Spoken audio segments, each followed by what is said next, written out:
What's going on, YouTube? Welcome back to the Switch Podcast. I'm your host, Keywan Humphreys. In the last 24 hours of the NBA have been crazy to say the least.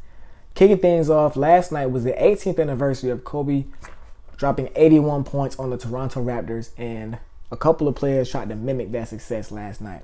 Starting off with Joel Embiid. Joel Embiid finished with 70 points in a win last night versus the San Antonio Spurs. Embiid shot 24 for 41 from the field, finished with 18 rebounds and 5 assists, and also shot 21 for 23 from the free throw line. This game was another game in the masterful season that Joel Embiid is putting on this season. He's showing why he deserved the MVP last year and why he's most likely, in my opinion, on his way to a back-to-back MVP this season. Embiid's currently averaging 36.1 points per game, 11.6 rebounds per game, with 5.9 assists, all while shooting around 54% from the field. The 76ers are currently third in the East with a 29-13 record.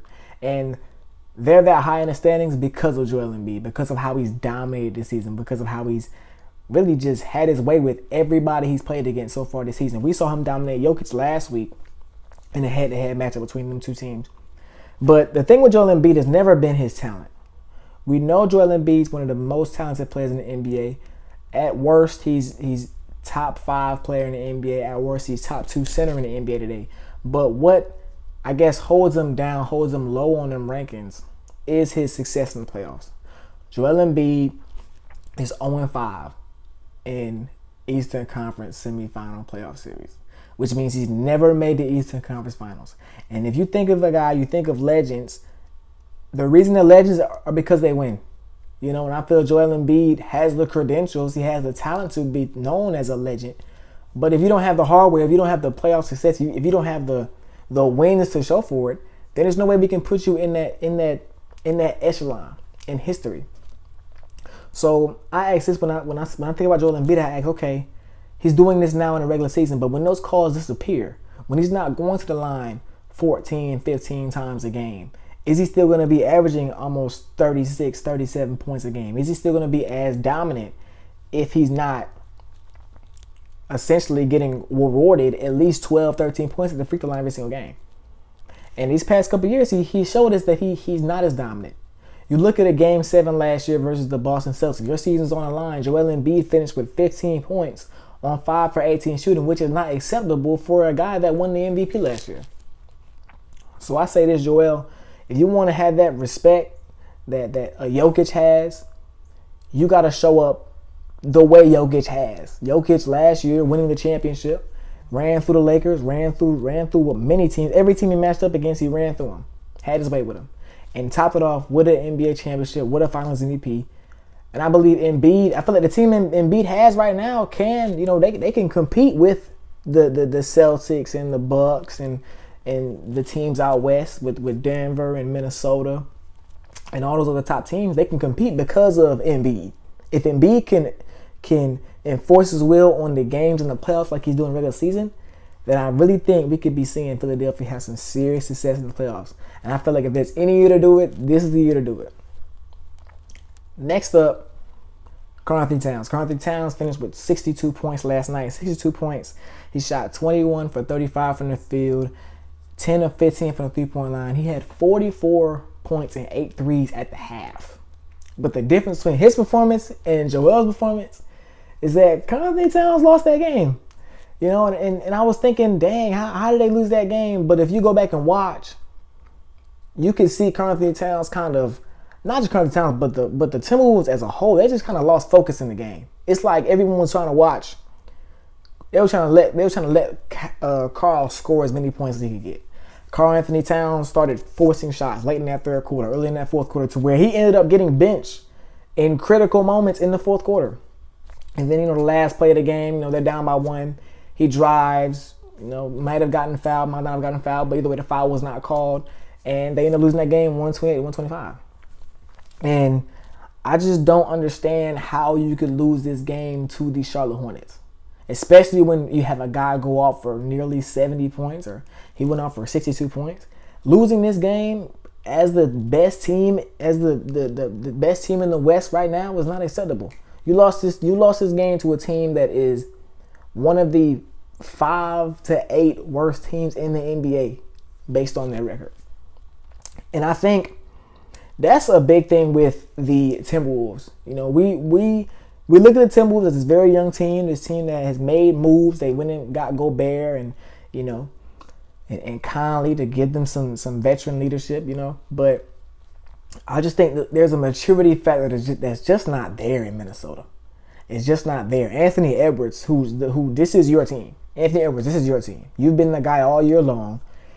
You go out and finish with 9 points, 3 for 11 from the field. You had 11 assists, but I mean, when you got Karl-Anthony Towns making every single shot he throw up in the first half, you're going to have a lot of assists. But when those buckets stop falling for Karl-Anthony Towns, you got to be able to lock back in and say, okay, all right, I was passing earlier because he was getting off, but now he's not hitting no more, so I got to take the game back over. And that's not what happened. You end up losing to the Charlotte Hornets. You're only a half a game over the Oklahoma City Thunder, who you lost to last game. I just don't know with Minnesota. You know, Minnesota, they're primed for a playoff run, but I think a big thing with them is just they're young, and even their veterans like Rudy Gobert, he's relatively young when it comes to the playoffs as well. Other notable performances from last night included Kevin Durant. He had a back-to-back, his second night of a back-to-back last night versus the Chicago Bulls. He finished with 40 points, 43 points, 40 points and 43 points in the last two games. He closed out last night with a double clutch game winner at the elbow. That was real tough. I don't know if y'all saw that. That was real tough. Wembanyama. You know, Wembanyama's game was overshadowed heavily by Joel Embiid's 70 points. Wemby finished with 33 and 7. And the thing about Wemby, I like Wemby because he just got that dog in him. Wemby, every time he goes head to head with a star, he has a good game. And you know, I fully enjoy watching him play, and I look forward to seeing how he's gonna continue to improve, especially under Pop and potential moves that could be coming up. Hopefully they get him a true point guard up there. Trey Jones is real good, but I feel like a veteran point guard with Wembanyama that's going to make sure that he gets the ball is exactly what he needs. Giannis finished with 31, 17, and 10 in a win versus the Pistons, and Luka Doncic finished with 33 points, 18 rebounds, and 13 assists in a loss versus the Boston Celtics. So that pretty much wrapped up, like, you know, really a crazy night for the NBA. You know, if you were a scorekeeper for the NBA, you know, you were really busy all night long. And early this morning, the craziness continued as we got another trade. The Miami Heat are acquiring guard Terry Rozier. And in exchange, they traded the Charlotte Hornets, Kyle Lowry, and a 2027 first-round pick. So we're going to talk about the Hornets real quick. The Hornets ended up getting some cap relief, you know, trading away Terry Rozier. And yes, Kyle Lowry has a big contract, but the contract is expiring. This is his last year on the contract, so they can just let him walk. And they also get a 2027 first-round pick. So, you know, with these first-round picks, that's a couple years in the future. We don't really know too much about it. We don't really know where it's going to be, but it's good to have more than one first-round pick, as I talked about in my previous video. But for the Miami Heat, I like this move for the Miami Heat. It keeps them. I don't think this is a move that moves them into that top three with Milwaukee, Philadelphia, and Boston, but this is definitely a move that keeps them very much in the mix for that second tier. You know, you add another perimeter scoring option beside Jimmy Butler and Tyler Hero and Terry Rozier, and you lose a very expensive guy like Kyle Lowry, who really wasn't producing that much. They didn't lose much, and they gained. I would say they gained a good bit in Terry Rozier. Terry Rozier is currently averaging 23.2 points per game, 4.9 rebounds, and 6.6 assists on 45% from the field and 39% from three. I think this is a move for the playoffs. We look at the Miami Heat's playoff run last year. It was heavily carried by shot making, perimeter shot making, mainly by Gabe Vincent and Caleb Martin. Now Gabe Vincent is out in LA. They let him go. They didn't resign him. So you replace Gabe Vincent with a 20 points per game scorer in Terry Rozier. You still have Caleb Martin. So we know that the Heat wanted to get Dame this offseason, and that didn't work out. He ended up going to the Bucks, But Terry Rozier is not, he's not too shabby himself. We've seen him produced a couple years ago with the Boston Celtics in the playoffs when Kyrie went down on their run to the Eastern Conference Finals in 2018. And we've also seen him. Well, I don't know if you guys have been looking at the Hornets without LaMelo Ball, but when LaMelo's out, Terry Rozier does a good job of keeping them afloat. And I think adding him to this Miami Heat roster is going to be big. Maybe not right now, but maybe in the March, maybe in the April, because the playoffs is all about perimeter shooting. Can you make those tough shots when the game slows down and you got to really score in the half court? Can you do that? And I think Terry Rozier adds another weapon for them to use.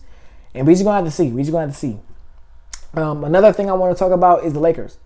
The Lakers are currently looking to upgrade their guard position. News came out yesterday that they're actually close to an agreement with the Atlanta Hawks for Hawks guard DeJounte Murray in a trade that also involves D'Angelo Russell.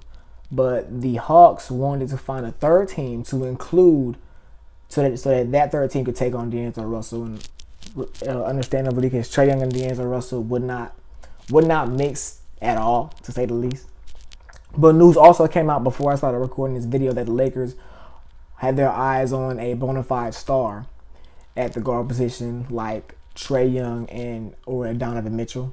I don't see how they could make those moves, how they could, end up trading to get one of those guys. But we'll see. But that's all I pretty much got for y'all today. I told y'all, when something pops up, y'all gonna see my face. I was already planning on doing the Embiid and Cat 70 and 62 video, but right before I started filming, Terry got traded. So we're getting closer and closer to that trade deadline to where we're gonna see a bunch of guys move around. I think it's gonna be a very busy trade deadline. A lot of teams are scrambling for some more pieces to try to compete for a championship or compete for even a playoff spot. But y'all take it easy. Make sure y'all like and share, comment, do what y'all gotta do. I'm gonna be in the comment section responding to y'all. So y'all just take it easy and we'll see y'all next time.